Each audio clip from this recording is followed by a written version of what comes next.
The United States produces nearly 2 billion pounds of beef every month. 47% of it passes through 11 buildings. When a ransomware attack hit the owner of 9 of those buildings in May 2021, a fifth of the national beef supply went dark inside 36 hours.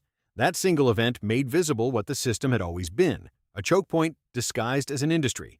11 slaughter plants, each capable of processing more than 1 million cattle per year, kill 47% of the beef supply in a country of 340 million people. 4 companies own them.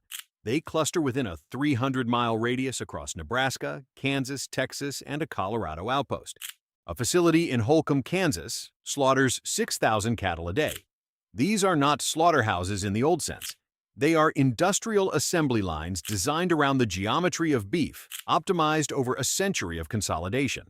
Which is why, despite Texas owning the country's largest cattle herd, Nebraska, not Texas, slaughters the most beef in America.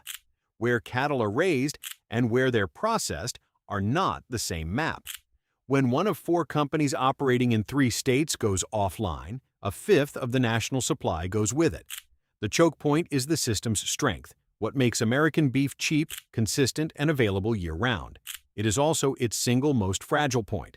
11 buildings, 4 companies, 3 states. If you can drive 300 miles, you have seen the entire industrial backbone of American beef. Before cattle reach those 11 buildings, they pass through feedlots, and feedlots cluster in the same geography.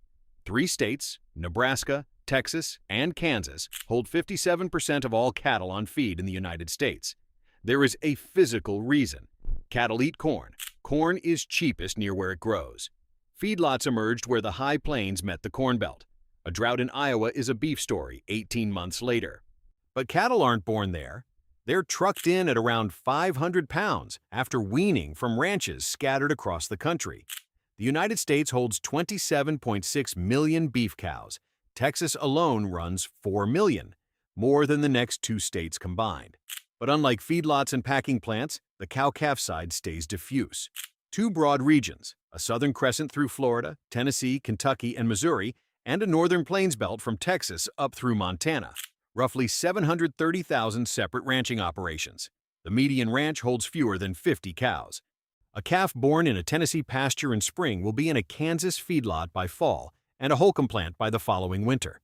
18 months, 3 states, 2 truck rides, 1 ear tag. The rancher who raised it will almost certainly never see the meat. Diffuse at the origin, concentrated in the middle, funneled to 11 buildings at the end. Now consider the same system from the other direction. You buy a pound of ground beef. Where does that dollar actually go? About 55 cents goes back to producers, ranchers, and feedlots. Roughly 5 cents goes to the packer.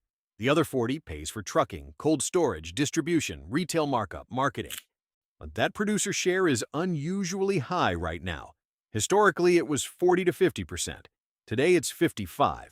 Because the U.S. herd is at a 75-year low, cattle prices have surged, and the people who own the animals get a bigger cut. The packers who have to pay for those expensive cattle have seen their share collapse from 13 cents to about 5. But the producer share is not the same as profit. The largest single line item inside it is feed, about 60 cents of every dollar a rancher spends on a cow, and 55 to 70 cents of every dollar a feedlot spends on a steer. Which means most of the beef dollar isn't really paying for beef. It is paying for corn. The American beef supply chain is, at the input level, mostly a grain supply chain wearing a different coat.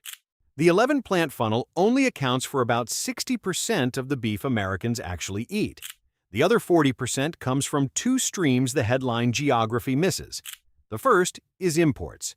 The United States will import roughly 5.7 billion pounds of beef in 2026, about 18% of total supply. Most of it isn't steak. It is lean trimmings from grass-fed cattle. 5 countries supply 85% of it, Australia leading. Trimmings arrive in refrigerated containers, get trucked to blending plants, and combine with the fattier trim from domestic grain-fed carcasses. The result is the ground beef Americans buy by the pound. Without it, hamburger would be fattier, more expensive, or both. And that flow can shift overnight. A parasite outbreak closed the Mexican border to live cattle in mid-2025. An executive order in early 2026 quadrupled Argentine imports. Grocery prices move within weeks of each. The second stream is even less visible. Roughly 20% of the beef Americans eat traces back to a dairy cow. Cull cows past their milking prime get ground into hamburger. Dairy steers, male calves born to dairy cows, get raised for meat. And beef on dairy crossbreds, made by inseminating dairy cows with Angus semen, are now the fastest growing source of fed cattle in the country. By 2026, 15% of cow slaughter comes from this crossbred system.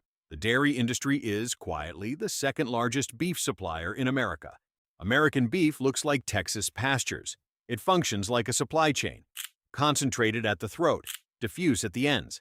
A dollar that flows mostly back to the grain fields that fed the cattle in the first place. When the 11 plants slow down, when a parasite closes the Mexican border, when an Argentine export quota shifts, when corn comes in light, the price at the grocery counter moves. American beef isn't agriculture anymore. It's logistics.